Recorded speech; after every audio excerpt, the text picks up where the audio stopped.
சலங்கை ஒளி சீரியல் இன்னைக்கான எபிசோட்ல என்ன நடக்க போகுதுன்னு ரொம்ப சூப்பரான ஒரு ப்ரோமோ ரிவ்யூ பார்க்கலாம் வாங்க. என்னோட ரிவ்யூ பிடிச்சிருந்தா லைக் பண்ணுங்க. கிருஷ்ணா சாரதா கிட்ட நக்ஷத்ரா சூசைட் அட்டம் பண்ணதை பத்தி சொல்றாங்க.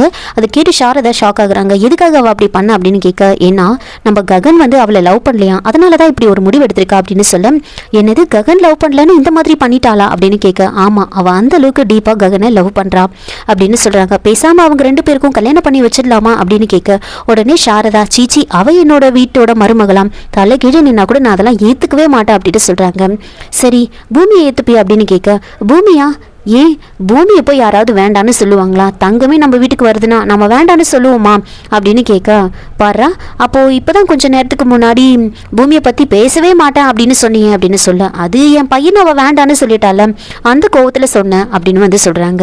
அதான் பூமி வரமாட்டேன் அப்படின்னு சொல்லிட்டாலே, என் பையனே வேண்டான்னு சொல்லிட்டாலே எப்படி அவள் என்னோட வீட்டோட மருமகளாக வருவா அப்படின்னு கேட்க, அதாவது நாம தான் பூமியோட மனசை மாற்றணும், இந்த வீட்டுக்கு வர வைக்கணும் அப்படின்னு சொல்ல, அது எப்படி அப்படின்னு கேட்குறாங்க. இப்போ ககனுக்கு பூமி மேல காதல் இருக்கு, ஆனா நட்சத்திரா மேல வெறுப்பு இருக்கு, கரெக்ட் தானே? பூமிக்கும் ககன் மேல லவ் இல்லைனா கூட அவளுக்கு ககனை பிடிக்கும் அப்படின்னு சொல்ல, அப்படியா எப்படி அப்படின்னு கேட்குறாங்க.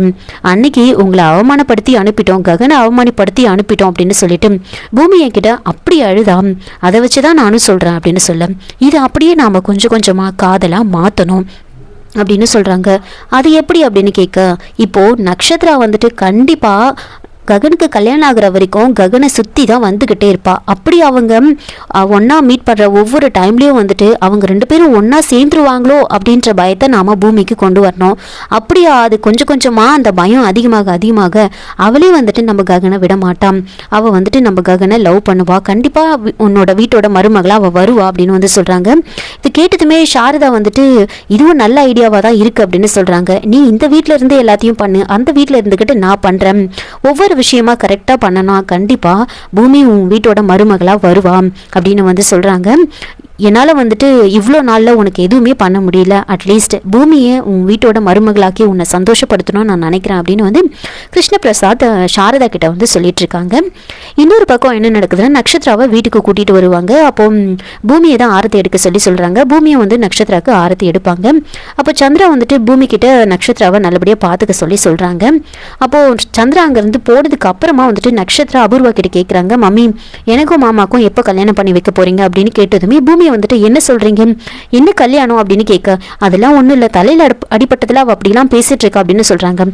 இங்க பாருங்க, நீங்கள் பேசிட்ட எல்லாத்தையுமே ஹாஸ்பிட்டலில் பேசினதெல்லாம் நான் கேட்டேன் அப்படின்னு சொல்கிறாங்க. ககனை லவ் பண்ணுற விஷயம்லாம் எனக்கு தெரியும், அதனால தான் இப்படி பண்ணோன்னா எனக்கு தெரியும் அப்படின்னு சொல்கிறாங்க. தனியாக பூமி ரொம்ப யோசிக்க ஆரம்பிச்சிருவாங்க. இவங்க ஒருவேளை கல்யாணம் பண்ணி வச்சுட்டா என்ன பண்ணுறது அப்படின்னு சொல்லிட்டு கிருஷ்ணா கிட்ட சொல்கிறாங்க, மாமா இந்த மாதிரி அவங்க பேசிகிட்டு இருக்காங்க, எனக்கும் மாமாக்கும் எப்போ கல்யாணம் பண்ணி வைக்க போகிறீங்கன்னு கேட்குறாங்க, எனக்கு பயமாக இருக்குது அப்படின்னு சொல்ல, யார் எப்படி போனால் நமக்கு என்னமா வந்துச்சு, என்னமா பண்ண முடியும், அன்னைக்கே ககன் கூட போன்னு நான் சொன்னேன், நீ போக மாட்டேன்னு சொல்லிட்டேன், இப்போ நாம் என்ன பண்ண முடியும் அப்படின்னு சொல்ல, உடனே பூமிக்கு இன்னும் அந்த பயம் அதிகமாகுது.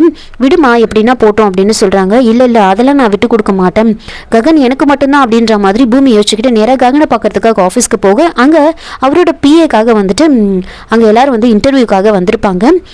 அங்க எல்லாரையும் பார்த்துட்டு அங்க இருக்கிறவங்க கிட்ட கேட்குறாங்க, இங்க என்ன நடக்குது அப்படின்னு கேட்க, இங்க இன்டர்வியூ நடக்குது அப்படின்னு சொல்றாங்க. எதுக்காக அப்படின்னு கேட்க, பிஏ போஸ்ட்டுக்கு இன்டர்வியூ எடுக்கிறாங்க அப்படின்னு சொன்னதுமே, பிஏவா அப்படின்னா என்ன அப்படின்னு கேட்க, எங்க பாஸ் எங்க போனாலும் அவர் கூடவே போகணும் அப்படின்னு சொல்ல, அப்படியா அப்ப நானும் அப்ளை பண்ணுறேன் அப்படின்னு சொல்ல, அப்படியே எப்படி அப்ளை பண்ண முடியும், அதுக்கு ரெஸ்யூம்லாம் தேவை அப்படின்னு சொல்கிறாங்க, ஃபோட்டோ வேணும் அப்படின்னு சொல்கிறாங்க.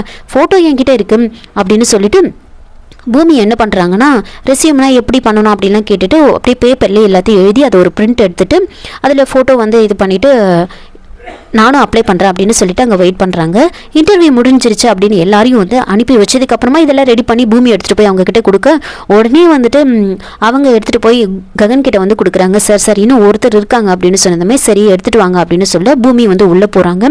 அந்த ரெஸ்யூம் கொடுக்குறாங்க. அதை பார்த்ததுமே இந்த ரெஸ்யூமை பார்த்தா எவனும் வேலை கொடுக்க மாட்டான் அப்படின்னு சொல்கிறாங்க. நான் ஏன் வேற யாருக்கிட்டையாவது கேட்கணும், அதான் கொடுக்கறதுக்கு நீங்கள் இருக்கீங்களே அப்படின்னு ககன் கிட்டே சொல்கிறாங்க. ககனுக்கு உடனே ரொம்ப கோவம் வருது. இங்கே பாரு, இப்போ நீ எதுக்காக வேலைக்கு போகணும்னு சொல்கிற, இந்த போஸ்ட்டுக்கு அப்ளை பண்ணுறதுக்கு குறைஞ்சபட்சம் ஒரு டிகிரியாவது இருக்கணும் அப்படின்னு சொல்கிறாங்க. என்னது இங்கே பாருங்க எனக்கு வேலை வேணும் அப்படின்னு சொல்ல, நீ எதுக்காக இப்போ வேலைக்கு போகணும்னு நினைக்கிறேன்? அந்த வீட்டில் இருந்துக்கிட்டு நீ வேலைக்கு போகணும்னு நினைக்கிறியே, அந்த வீட்டில் உனக்கு என்ன குறைச்சலம்? எல்லாம் இருக்குது, நல்லா சாப்பிட்டுட்டு அங்கே ஜாலியாக இருக்கிறத விட்டுட்டு இப்போ எதுக்காக நீ வேலைக்கு போகணும்னு சொல்கிற அப்படின்னு சொல்ல, உங்கள் வீட்டில் இருந்தப்போ பூரணிக்கு நான் வந்து டான்ஸ் சொல்லி கொடுத்துட்டு இருந்தேன், இப்போ அந்த வீட்டில் அதுவும் கிடையாது, அதனால தான் நான் வேலைக்கு போகணும்னு நினைக்கிறேன் அப்படின்னு வந்து சொல்கிறாங்க. ஒழுங்காக இங்கேருந்து போயிடு அப்படின்னு சொல்லிட்டு ககன் வந்து பூமியை திட்டி, இங்கேருந்து போகலன்னா நான் வந்து செக்யூரிட்டி கூப்பிட்டு வந்து உன்னை வெளியே தள்ள சொல்லுவேன் அப்படின்னு ரொம்ப கோவமாக வந்துட்டு ககன் பூமி அங்கேருந்து அனுப்பி விட்டுடுறாங்க. உடனே பூமி வெளியில் வந்து அவங்களே வெளியில் வந்துட்டு திடீர்னு யோசிக்கிறாங்க, இல்லை நாம் இங்கேருந்து போகவே கூடாது அப்படின்னு யோசிச்சுக்கிட்டு என்ன பண்ணுறாங்கன்னா வேற ஒருத்தவங்க மாதிரி ககனுக்கு கால் பண்ணுறாங்க. முன்னாடி கால் பண்ண மாதிரி திரும்பவும் கால் பண்ணி, இந்த மாதிரி நீங்கள் பூமியை அனுப்பியிருக்கக்கூடாது, அட்லீஸ்ட் அவகிட்ட ஏதாவது ஒரு கேள்வி கேட்டுட்டு நீங்கள் அனுப்பியிருக்கலாம் அப்படின்னு வந்து சொல்கிறாங்க. உடனே ககனம் வந்துட்டு சரி நாம் கூப்பிட்டு அவளை வந்து ஏதாவது கேள்வி கேட்கலாம் அப்படின்னு வந்து யோசிக்கிறாங்க. ககனோட மனசை மாற்றினதுக்கு அப்புறமா வந்துட்டு பூமி வந்து கிருஷ்ணாவுக்கு கால் பண்ணுறாங்க. கால் பண்ணி, மாமா இந்த மாதிரி நான் வந்து அவர்கிட்ட கால் பண்ணி சொல்லியிருக்கேன் அப்படின்னு சொன்னதுமே, மா நீ ஃபோன் பண்ணி கேட்டதெல்லாம் சரிதான், ஆனால் ககன் வந்து கேள்வி கேட்கறதெல்லாம் வந்து உன்னால் பதில் சொல்ல முடியாது, அவங்ககிட்ட வேலைக்கு வரவங்களாம் பெரிய பெரிய படிப்பு படித்தவங்க, உன்னால் முடியாதுமா, நீ தப்பு பண்ணிட்ட அப்படின்னு சொல்ல, இப்போ என்ன பண்ணுறது மாமா அப்படின்னு சொல்கிறாங்க. உடனே கிருஷ்ண பிரசாத் என்ன பண்ணுறாருன்னா, சரி உங்ககிட்ட ப்ளூடூத் இருக்கா அப்படின்னு கேட்க, இல்லை மாமா, சரி நான் யார்கிட்டயாவது வாங்கிக்கிறேன் அப்படின்னு சொல்கிறாங்க. சரி நல்ல ஐடியா, நீ வந்து வாங்கிக்கோ, அதை வந்துட்டு முடிய போட்டு மறைச்சிக்கோ, மாட்டிட்டு நான் வந்துட்டு கேட்குற கேள்வியெல்லாம் வந்துட்டு நான் கரெக்டாக உனக்கு பதில் சொல்கிறேன் அப்படின்னு வந்து சொல்கிறாங்க. கிருஷ்ண பிரசாத் லேப்டாப்பில் எடுத்துகிட்டு வந்து வச்சுப்பாங்க, ப்ளூடூத் வந்து கனெக்ட் பண்ணிகிட்ருப்பாங்க. பூமி வந்து உள்ளே போகிறாங்க. அப்போது ககன் வந்து ஒவ்வொரு கேள்வியாக வந்து கேட்டுக்கிட்டே இருக்காங்க. அப்போது பூமியும் வந்துட்டு கிருஷ்ண பிரசாத் சொல்ல அப்படியே யோசி சொல்கிற மாதிரி அப்படியே நடிக்கிறாங்க. ஒரு கொஷினாக வந்து அப்படியே சொல்லிக்கிட்டே வருவாங்க. ஒவ்வொரு கொஷினுக்கும் பூமி கரெக்டாக ஆன்சர் பண்ண ககனுக்கு பயங்கர ஷாக்கிங்காக இருக்கும். கடைசியாக ஒரு கொஷின் வந்து கேட்குறாங்க. அது ரொம்ப கொஞ்சம் கஷ்டமான கொஷின் தான். அதாவது கேட்டதுமே வந்துட்டு கிருஷ்ண பிரசாத் என்ன பண்ணுறாருன்னா அதை தேடுறாரு.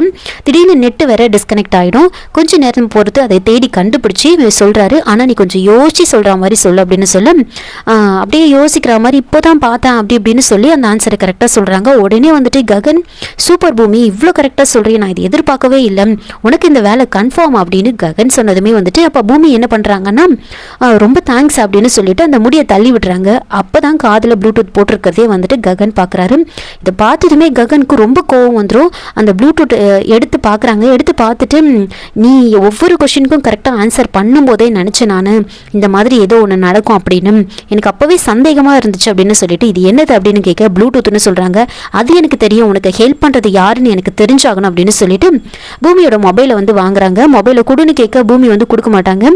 ஒழுங்காக கொடுக்க போறியா இல்லையா அப்படின்னு ரொம்ப கோவமாக ரொம்ப டென்ஷனாக வந்துட்டு அந்த மொபைலை வந்து வாங்குறாங்க. கிருஷ்ணாவுக்கு கால் பண்ணுறாங்க. கால் பண்ண உடனே வந்துட்டு ககன் வந்துட்டு அட்டன் பண்ணுறாங்க. அட்டன் பண்ணிவிட்டு சொல்கிறாங்க, சூப்பர் பூமி அப்படின்னு சொல்லிட்டு பேசினதுமே வந்துட்டு ககனுக்கு பயங்கரமாக கோவம் வருது. இதோட இந்த எபிசோடு வந்து முடிச்சிருக்காங்க. என்னோட ரிவ்யூ பிடிச்சிருந்தா லைக் பண்ணுங்கள், மறக்காமல் சப்ஸ்கிரைப் பண்ணுங்கள். தேங்க்யூ.